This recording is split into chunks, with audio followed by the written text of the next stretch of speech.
The legend is said to have taken place near Kandahar, in southern Afghanistan, a region known for rugged mountains, cave systems, and long-standing insurgent activity during the U.S.-led War on Terror, 2001 to 2021.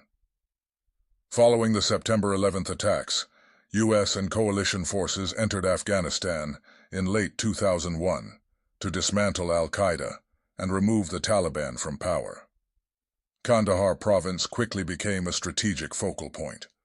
Special operations units frequently conducted missions in remote mountainous terrain, including searches of cave complexes suspected of housing insurgents or weapons caches.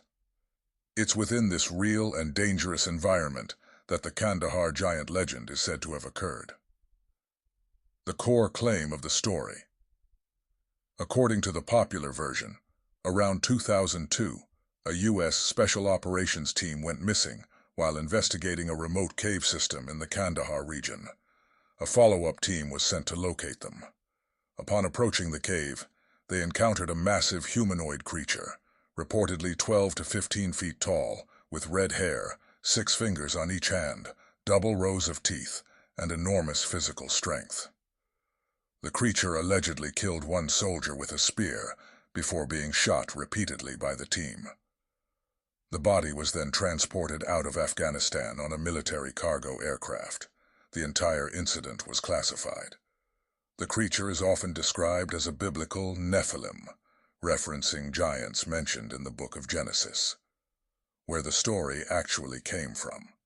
Unlike many older myths, the Kandahar giant story does not appear in wartime reporting, leaked military documents, or credible investigative journalism.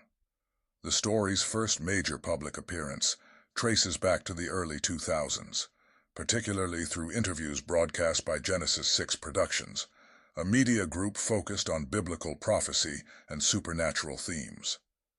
A retired military contractor, not a confirmed member of an active special operations unit, described hearing about the event secondhand. Crucially, no official military reports exist.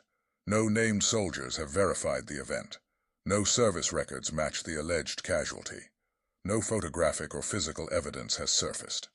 From there, the story spread across paranormal forums, YouTube channels, and conspiracy communities. Military reality versus legend.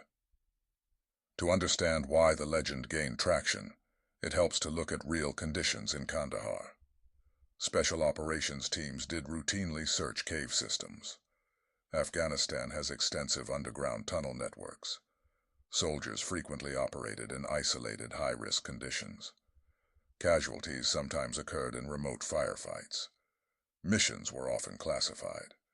However, a 12 to 15-foot humanoid creature would require enormous biological infrastructure, skeletal, muscular, metabolic, unsupported by any known science.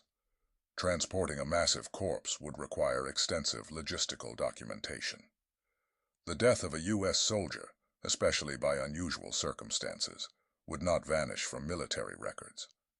Thousands of service members rotated through Kandahar. No consistent eyewitness testimony has emerged. In short, the military record does not support the claim. Several factors explain its popularity. 1. Biblical imagery. The reference to giants connects directly to Genesis 6 and the Nephilim. For audiences already interested in biblical literalism, the story reinforced existing beliefs. 2. Secrecy culture. Modern special operations are often classified. This makes it easy to insert fictional events into black ops narratives. 3. Wartime mystery. Afghanistan's remote mountains and cave systems feel ancient and unexplored, creating a psychological backdrop where unusual discoveries seem plausible. 4. The Internet amplification effect. Once uploaded to YouTube and discussed on paranormal radio shows, the story took on a life of its own. Repetition created perceived legitimacy. Investigative efforts. Military historians and journalists have looked into the claim. There is no record of a missing Special Forces team matching the story. No Purple Heart or casualty citation matching the alleged spear death. No declassified report referencing unusual biological encounters. No credible whistleblower documentation.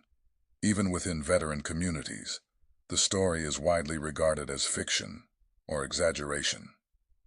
Folklore parallels. Interestingly, the Kandahar giant mirrors older regional myths. Afghan and Central Asian folklore contains stories of mountain spirits and giant beings. Similar myths appear worldwide, from biblical giants to Norse Jötnar. This suggests the legend may be less about a real event and more about archetypal storytelling, projecting ancient myth into modern warfare. Cultural impact. The story has appeared in paranormal documentaries, YouTube explainer videos, podcasts about military mysteries, online forums, blending conspiracy theory and theology. Unlike older legends that evolved over centuries, the Kandahar giant is a fully modern myth, born in the digital age.